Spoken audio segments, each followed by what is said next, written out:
1 in 4 Americans used some form of debt to buy groceries last year.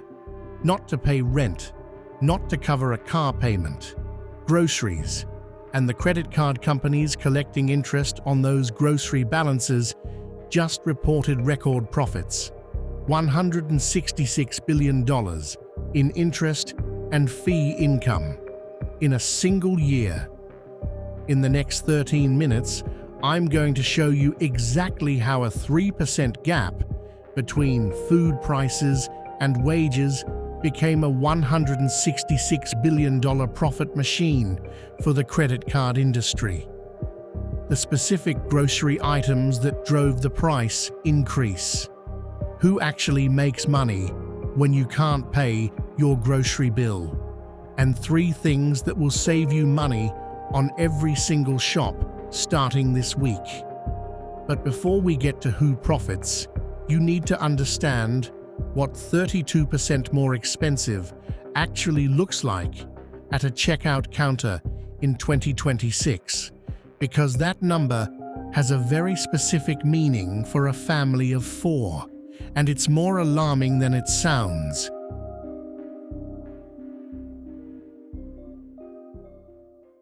The Urban Institute, a non-partisan research organization, published a landmark study in July 2026 based on a survey of 7,500 American adults. The headline finding: more than 1/4 of working-age Americans relied on some form of debt or savings to buy groceries in the past year. Let's make that number real. A pound of ground beef cost $3.82 in 2019. It costs $6.82 today, a 79% increase. A dozen eggs, $1.48 in 2019, $4.12 today, a 178% increase. A loaf of white bread, $1.28 in 2019, $2.10 today. The same cart that cost $150 in 2019 costs approximately $197 today. Every week, 52 times a year. Food prices have surged 32% since 2019. Wages rose 29% in the same period. That 3% gap sounds small. For a family spending $600 a month on groceries, that gap is $288 a year. Money they do not have, food they still need. In 2026, that gap widened further. Annual food inflation reached 4.2% in May 2026, the highest in 3 years, as energy costs rose following the Iran conflict and pushed transport and production costs through the entire food supply chain. Over half of Americans, 51.3%, said their food costs increased significantly in the past 12 months. This is not a minority experience, it is the majority. But knowing prices went up doesn't explain what people are actually doing to keep food on the table. Therefore, the Urban Institute data tells that story in very specific numbers, and what it shows is more alarming than the prices themselves.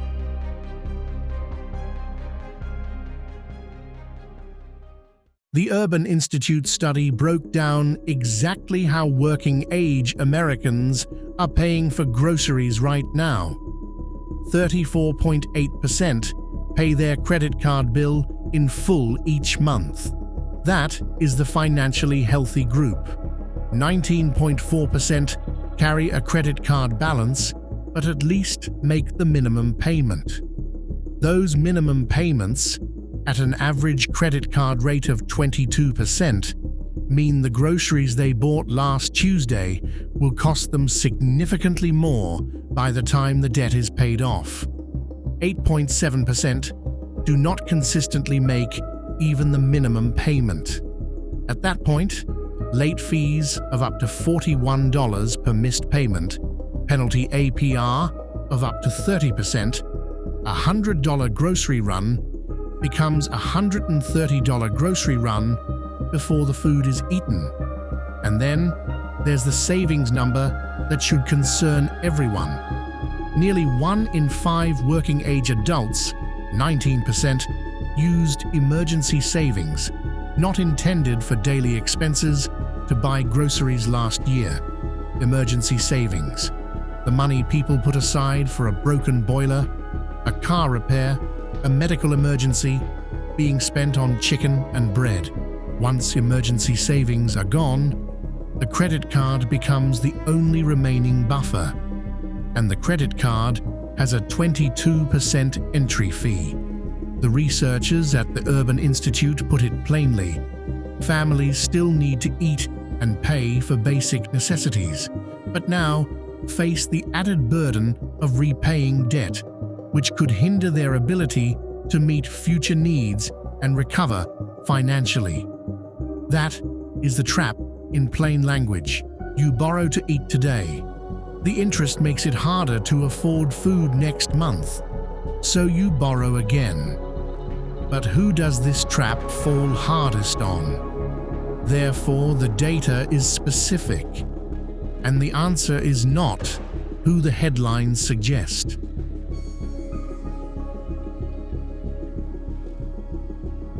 The conventional narrative about food debt focuses on the lowest income households. The Urban Institute data tells a different story. Researchers say middle-income households are increasingly feeling the squeeze. This is not a poverty story. It is a middle-class story. 48% of US adults live paycheck to paycheck. That means nearly half of all Americans, including dual-income households, homeowners, college graduates, have no financial buffer between their income and their expenses. When food prices rise 32% and that buffer doesn't exist, the credit card fills the gap. The Urban Institute found that roughly 12% of low and middle-income consumers who used credit cards for groceries missed a minimum payment last year, about 3 times the rate for higher-income consumers. 3 times. The people most vulnerable to a $41 late fee on a credit card used to buy chicken are the people already spending the highest share of their income on food. In a May CBS News poll, more than 3/4 of Americans said their incomes are not keeping up with inflation. 3/4. Recent inflation numbers have outpaced wage growth, meaning that many households are losing purchasing power month by month, not gaining it. Staples tell the sharpest story. A pound of ground beef, up 79% since 2019. Eggs, up over 170%. Fruits and vegetables, up 6.1% in just the last year alone. These are not luxury items. They are the protein and produce that a family of 4 puts in a cart every week. But the most important question is not which families are struggling. Therefore, it is who profits from the fact that they are, because that answer explains why this problem is getting worse, not better.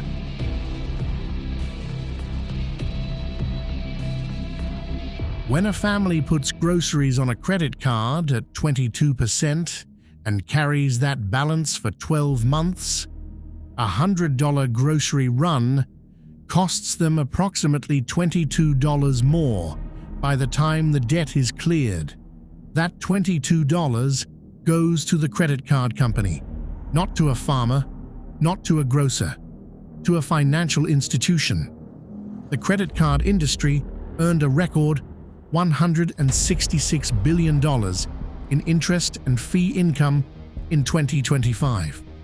In the same year, Americans carried a record $1.17 trillion in credit card debt. Both numbers, the debt and the profit hit all-time highs simultaneously. That is not a coincidence. The credit card companies did not create food inflation, but they built the infrastructure that sits between a family that cannot afford groceries and the groceries they need, and they charge 22% to pass through that infrastructure. The grocery corporations are not losing money either. Higher food prices mean higher revenues on the same volume of items sold. The four largest U.S. grocery chains, Kroger, Costco, Walmart Grocery, and Albertsons, all reported revenue increases in 2025, while consumer surveys showed people buying fewer items per trip. Higher prices, fewer items, higher revenue per item. The store wins. The credit card company wins. The farmer, who receives approximately 14 cents of every grocery dollar, is not winning. The family carrying a grocery balance at 22% interest is not winning. But this does not mean you are without options. Therefore, let's close with 3 specific actions that put money back in your pocket from this system starting this week.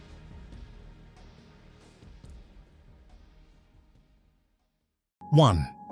Pay your grocery credit card balance in full, 7 days before your statement closing date. Not the minimum, the full balance. 1 calendar reminder, set it now, every month. Saves you 22% interest on every dollar you carry. That is the highest guaranteed return on any financial action available to most Americans right now. Not a stock pick, not a savings account. Paying your credit card on time. 2. Track the price per unit on your 3 highest spend grocery items, not the sticker price. Ground beef is up 79%. Eggs are up over 170%. The stores know you anchor on familiar products. They raise prices on high attachment items, knowing you will not notice gradually. Checking price per unit, not total cost, and substituting on the highest inflation items is the single most effective grocery cost control action. Beans and lentils for the same protein at a fraction of the cost. Frozen vegetables at the same nutrition for significantly less. 3. If you carry a grocery credit card balance, switch to your lowest APR card. Not your newest card, not your rewards card, your lowest rate card. The difference between a 29% penalty APR card and a 15% standard APR card on a $500 grocery balance carried for 6 months is approximately $35. $35 from one account switch. Food prices are 32% higher than they were 5 years ago. Wages rose 29% in the same period. That 3% gap, 3 cents on every dollar, is the difference between buying groceries with money you have and buying groceries with money you owe.